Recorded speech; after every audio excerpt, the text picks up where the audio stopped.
Namaste. Soraya here. We're back on the Sunshine Coast now, home, what we call home, here in Australia, after spending a month in India, after we facilitated our retreat in Kerala, our yoga, music, meditation, mindfulness retreat, which had a focus as well on non-duality. And we had a wonderful time on that retreat. There was lots of things that came up for clearing and some little challenges as well. But Mother India held us beautifully between the ocean and the lovely small Indian village there. And it's very heartwarming, actually, to be where we go, because the people there are just so present and so available and humbly so generous and kind and caring. And that's just such a beautiful thing. It's, often if you go to a retreat anywhere else in the world, a retreat center or a hotel or something like this, you just don't get that same heart connection that we have at this beautiful place in Kerala. So today I thought I would just talk a little bit about what matters for the new year and how much we put importance on matter itself. And when I talk about matter, I'm talking about objects. And of course, there's that eternal seeking of the human for happiness. This seems to be the greatest drive in life, to seek happiness. And initially that's usually sought in objects such as a house, a home, a new computer, a new car, a new dress, whatever that is.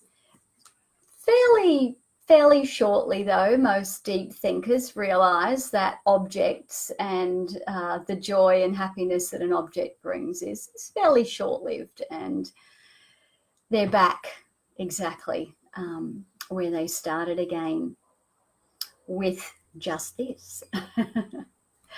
And of course, science has proven that matter doesn't exist. In fact, this is the great scientific dilemma, isn't it? That science has been trying to locate matter, and it's been looking at smaller and smaller and smaller and smaller particles, but it still finds space. So in fact, science has shown that matter doesn't exist. Yet matter seems to matter a lot in this world of duality, doesn't it? And our focus is more often than not turned outward to objects of matter. And in fact, our whole experience of this duality, this life, this apparent life as a separate individual, is experienced through this matter, through this apparent matter, through the senses, isn't it? Through touch, through hearing, through sight, through taste, through smell, through sensing. We experience the apparent world around us. And we focus on this experience as an individual separate self, experiencing life as it is here in duality through our senses.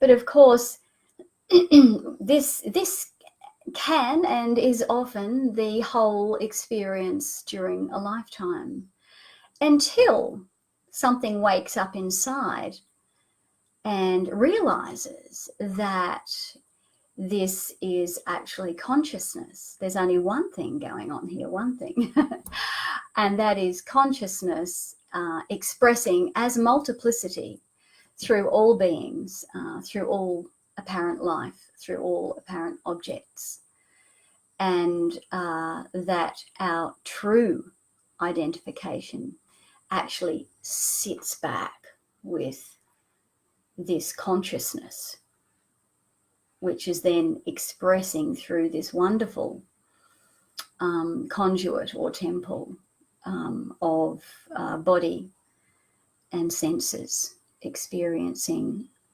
life as we know it in duality. So what matter matters? You know, I've played with this little contemplation for quite a while.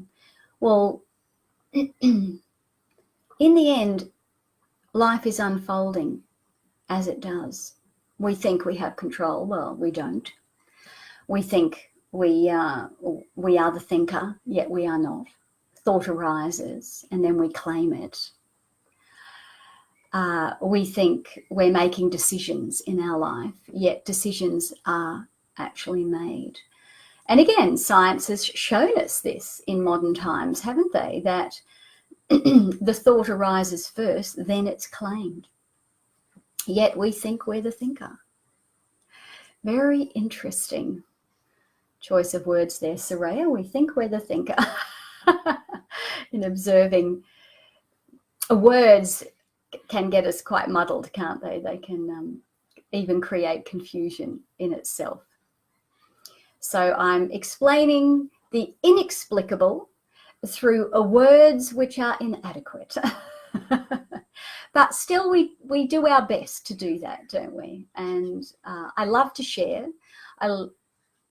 Soraya apparently loves to investigate this great mystery and then share that with whoever is listening. Perhaps I'm just really sharing it with myself, because in Namaste, I am you, you are me. And there's only one of us truly here, expressing as multiplicity in the 4 billion wonderful beings that inhabit this planet, apparently. Yet coming back to abiding in consciousness, yet enjoying the dance of life. When we abide as consciousness, yet fully embrace the experience of the individual separate self, expressing and acknowledging life through the senses, it's such a gift. It's so wonderful. Why wouldn't we take care of this body?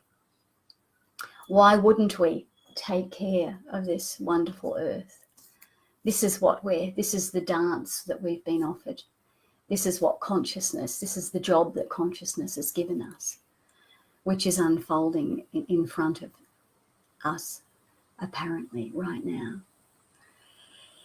So happy New Year, everybody. I feel like I'm now grounded back in Australia, apparently, in our wonderful Garden of Eden here. So for this body, I've started a little cleanse, which I can share with you if you're interested. With my naturopathic knowledge, I've sort of just been giving the body a little cleanse to arrive in the new year and allow the cells to sparkle a little bit brighter and allow this conduit to be a little clearer, take off some of the heaviness so that there's greater clarity shining through here. So I wish you all always love, and I hope that this contemplation has sparked some contemplation in you as well as me. Namaste.